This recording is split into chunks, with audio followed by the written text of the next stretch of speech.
Our next speaker, Ahmed Khalil, is US-based Vice President of the International Development of Applied Sciences. He has 11 years' experience in managing demolition analysis and design projects. Based in North Carolina, he's going to be talking to us about using demolition simulation technology to save lives. Ahmed, over to you, sir.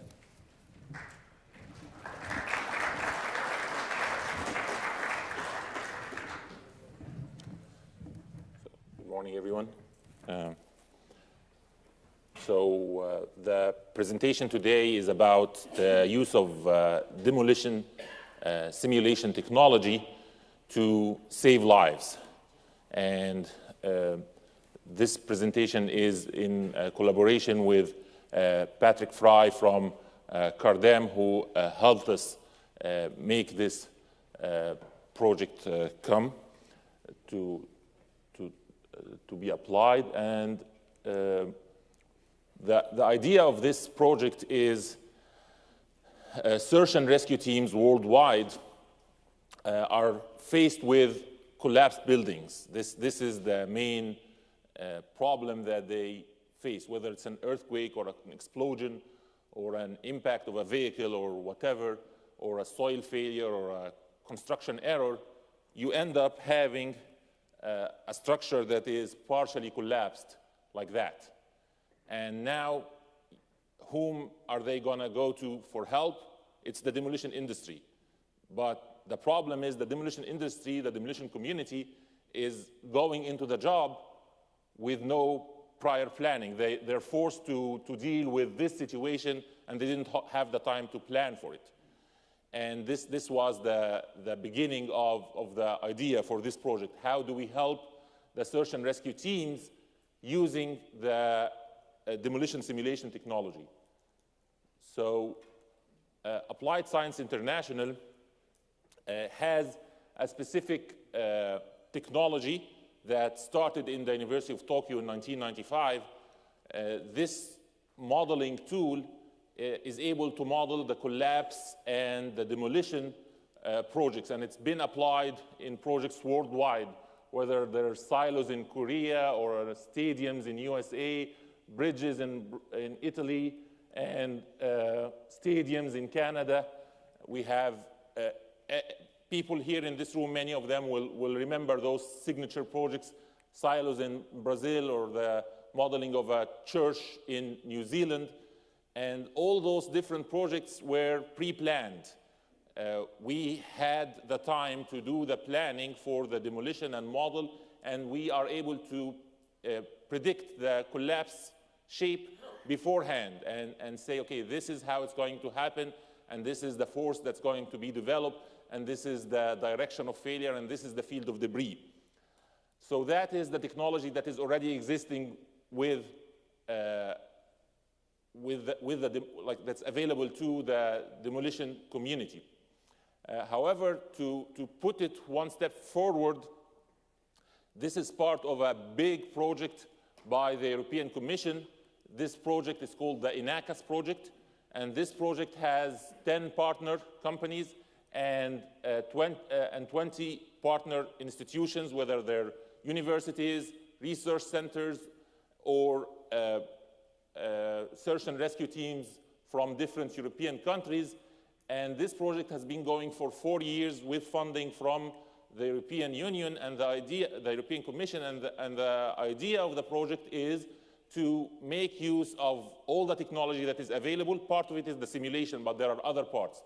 There are technology for detecting using radar or using drones and laser scanning and even robots and snake robots to be able to support the decision-making system. So this is like an overview of the whole idea of the project. We start with a building, and we build a model for this building, and then we build a model for the building after a collapse due to multiple scenarios. And based on that, we use all the technology that is available, whether it's laser scanning or drones or the use of robots, to try to help locate the victims within the short period of time that is available for the rescue of those individuals. And the idea of that, the image is this is going to be available to all search and rescue teams in the future. So the next slide has kind of a short overview video of what we can do regarding this project. So let me advance to the next slide. Yeah. So here, this is building the model for the structure beforehand, taking into consideration all the reinforcement details, all the locations of the stairways, and then put a multiple cases or multiple scenarios of loading. This here is an earthquake, and study the effect of this earthquake loading on the structure. Look at the locations that the failure is going to start, the shear pole failure, and actually measuring the stresses for different components in the structure while it is collapsing. And the objective of that is, if we have a database for those buildings, then we can make it available to the search and rescue team. They can walk through the debris of the building and know what are the safe spots, where is the locations for cavities where they may be able to find survivors. The idea is to help the search and rescue teams, and this is a model that we make available for them, and this model would allow them to scan through the building and say, okay, we are expecting to find survivors. The most likely location is this point, because often for them the decision is, this is the structure, and how do we go quick enough, and where do we start to have the biggest probability of locating people who are within this structure. So that is the overall objective of this project. And to go ahead with that, the European Commission, part of the plan for the project they had is verification. So we've done all those cases, but they wanted to model their own building to start with. And the choice was to use the Pine Gold building in New Zealand. This building is well documented. It has drawings from 1963 all the way to 2009. All the changes that have been done to the building are available. And also it's an area where they have a lot of seismic records. They know the earthquakes that hit this building over the history of this building.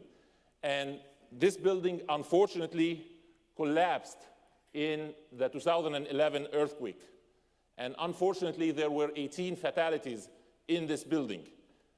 There were many other fatalities in New Zealand at different locations, but this building alone had 18 fatalities. And this incident has been well studied and well documented, and the European Commission wanted to use this one as a verification case. So our task was to reproduce the same type of collapse in order to say, okay, that we can reliably use this method to go ahead and use it for planning. So what they have done with one of the partners in this collaborative effort was the EMI, the Fraunhofer Institute in Germany. They have the latest technology in finite element modeling, which is the kind of modeling that is available to all, traditionally all engineering companies. That's what they've been using. And they, in addition to that, they have access to supercomputers. So they were solving the same problem that we were solving, but they were solving it using 64 processor cluster that they had to run for 288 hours using a well-known software called LS-DYNA, and this is what they achieved for the shape of the collapse. It's close enough, but it's not the best match. But what they were trying to see is to see, okay, can we rely on this technology that we have in ASI to predict the collapse shape? Can we verify it? So this is what they were using for verification. Of course, for ours, we were running on just a regular PC because the idea is to make it something that it's practical for engineering firms. Most engineering firms, they do not have a supercomputer, access to a supercomputer. So they were trying to make it something that is accessible for regular engineering firms or to somebody on site. So for our model to model this collapse, the runtime was about 3.5 hours using just 6 processors, so just a regular computer. So this is the collapse shape that we've obtained up here, and this is the collapse shape that we actually observed for this specific structure. So we kept on doing comparisons for different angles of the model and different angles of the collapse shape. So this is a well-documented case. We have pictures from all angles of it, and we're comparing visually at the beginning the shape of the collapse for the different cases. And then these are more angles of comparison for the same structure. And then we took it a step further and we started actually measuring the distances between the different floors after the collapse to see how far off our analysis was from the real collapse that was observed. And then, based on that, we were pretty confident that this is a good solution, and actually this was the conclusion of the whole project team, that the applied science solution was a practical solution that can be applied on a regular computer. But we decided to take it one step further by developing this tool, the extreme loading for structures tool, to work on the cloud. So the idea is you build the model on the site with a regular computer, and then you send the solution to be done on the cloud. So it's done in a quick way. It completes in a short period of time, and then you send those results back to your regular laptop so that you can look at the results and evaluate the results and assist the decision-making system to go ahead. So this is another sample that we've done. This is the Margherita Palace in Italy. It was somewhat damaged due to an earthquake, and we've done, again, the analysis, and the idea for future analyses would be that the model is built and reviewed at the site or close enough using a regular computer, and then it can be sent to the cloud for quick processing. So instead of even taking 3.5 hours, we're hoping we can get the results done, depending on the availability of the computational power, we can get it down to minutes even. And that's the objective.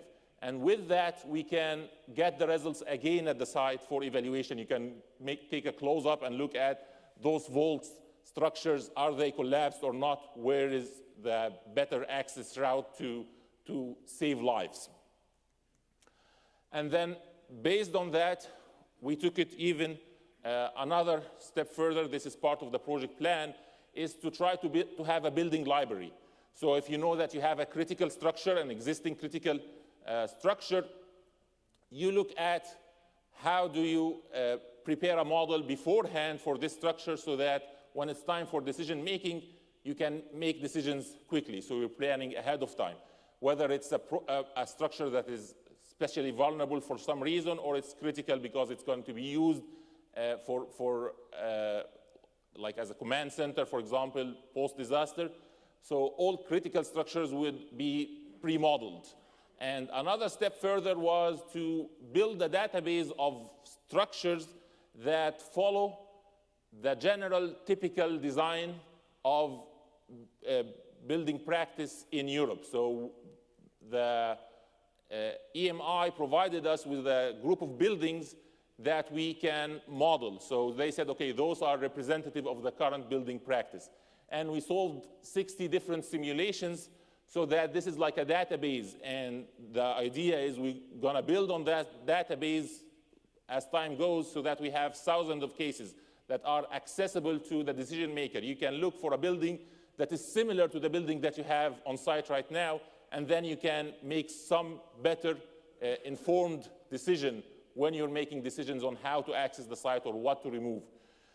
So this here was like a historical structure, and this historical structure, it was composed of masonry walls and timber slabs and a timber roof, and it had a ground floor and 3 additional floors, and this same structure was subjected to multiple cases of loading, different scenarios. And we can prepare for the different scenarios ahead of time. So this is like a blast loading on this structure, and this is like an earthquake loading on the same structure. And the beauty of it is once you have the model, making the adjustment is quick. You can say, okay, what would happen if I remove this column after it's already damaged? What's going to happen afterwards? So that's the next step. We built like a high-rise building. These are just samples of the buildings that were constructed. A high-rise building, and again, subjected to multiple scenarios. So this specific scenario here this is a reinforced concrete structure, and we're subjecting it to an earthquake loading, and this is the type of collapse that occurred for this loading for this structure. And another multi-family housing structure, and again subjected to an earthquake loading.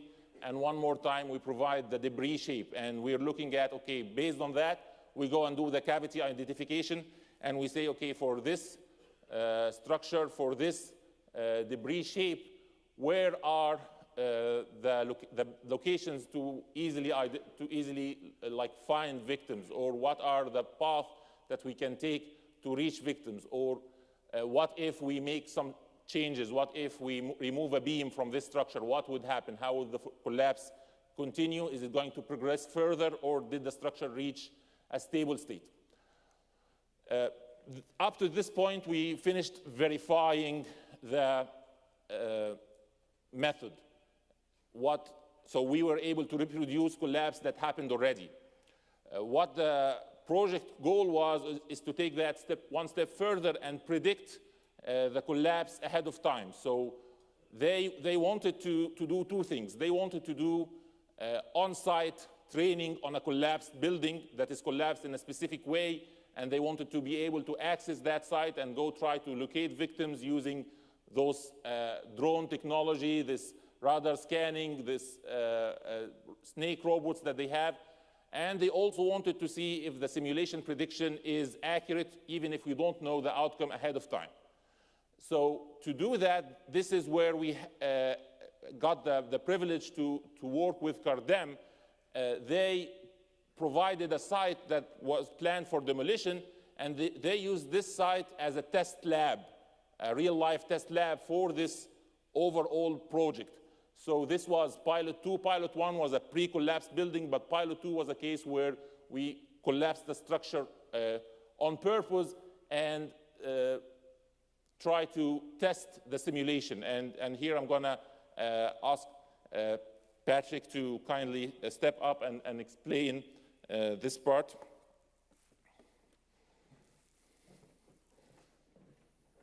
Thank you, Ahmed, and thank you to let me step in your presentation. I'm Patrick Fry, Cardem's technical director. So when they asked us to help them and to have a job that would be used as a laboratory,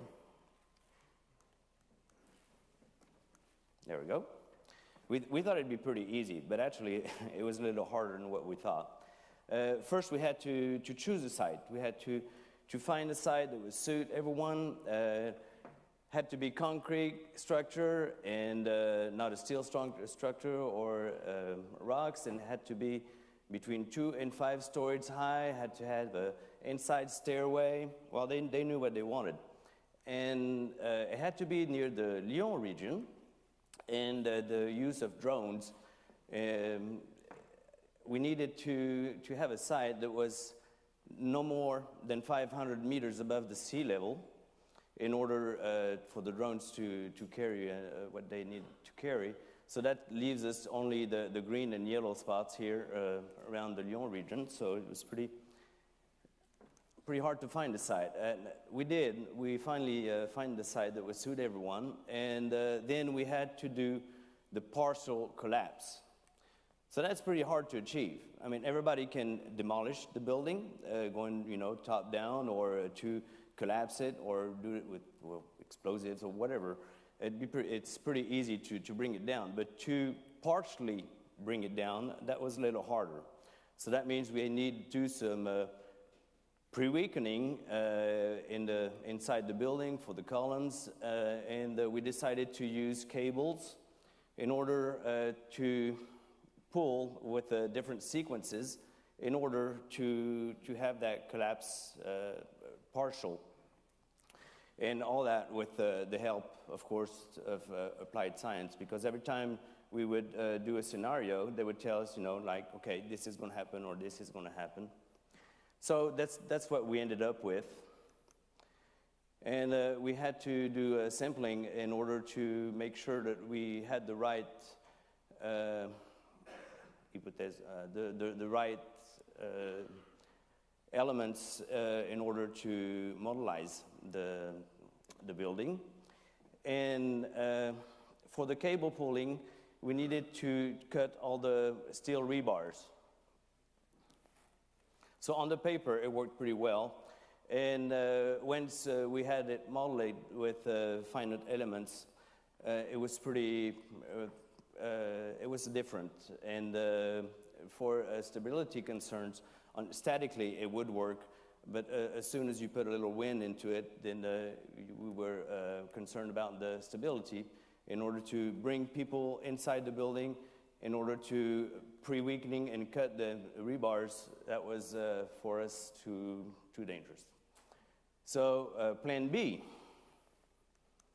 Plan B was to use a high reach or long reach excavator and keep the sequences as we would have done with the cables, but do it with the long reach. And so we had to demolish at first this part here, which had the elevator cage here that was a hard part. And then we started pre-weakening the certain columns inside and keep the sequence that we had with the cables. But of course, the cables, once they when you pull on them, you can pull at two cables at the same time. Where they're there here, we couldn't demolish two columns at the same time. And every time we would change our mind or we would do something different, then the applied science on site would automatically adjust and say, okay, if you do this is going to happen. And how many times you're in front of a building that you are demolishing and you're saying, okay, what if I do that? What's going to happen? You know, and you get the answer because of your experience, because of what you've done before, and you know that's what, or you think that this is what's going to happen. And these guys can tell you exactly, say like, okay, you do this, this is the consequences. So here, that was the simulation that was done before. And like I said, several, because we say pilot 2 here, we could have said pilot 25. And every time that you would adjust something, then it was done directly on site.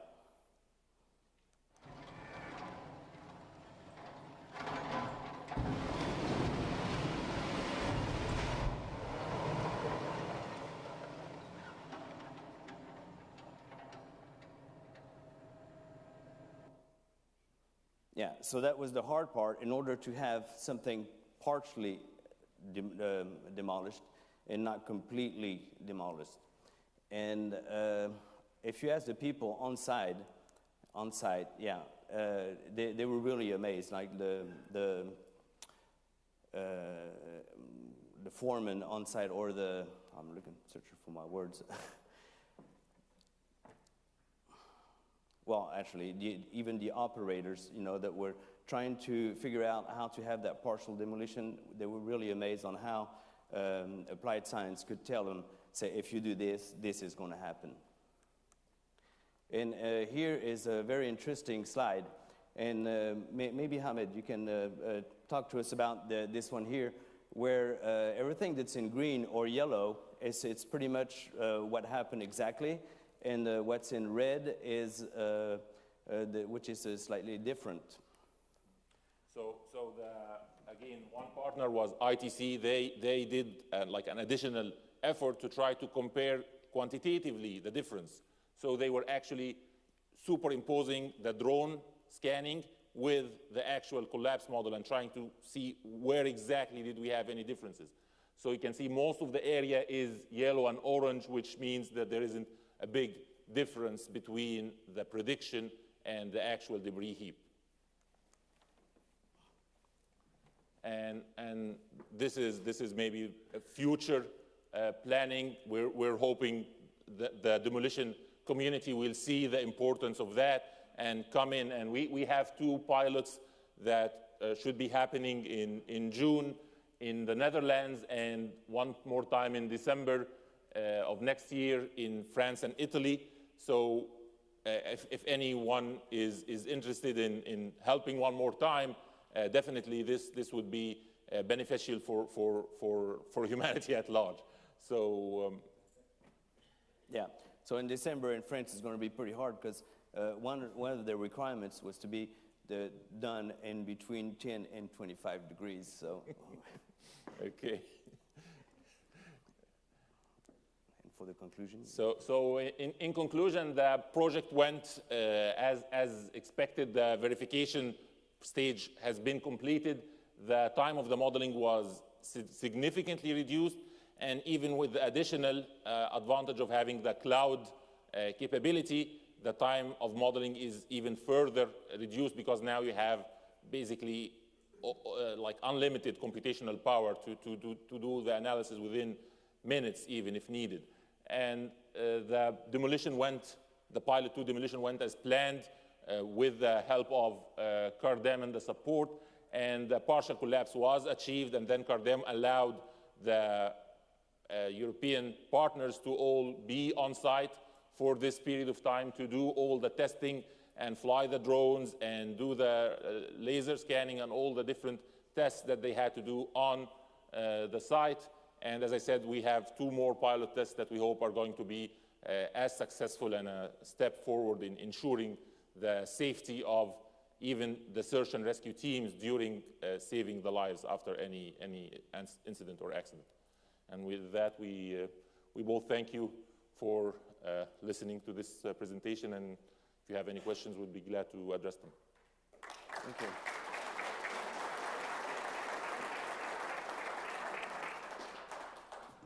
Thank you very much. Thank you very much for that. Do we have any questions from the floor? Yes, sir.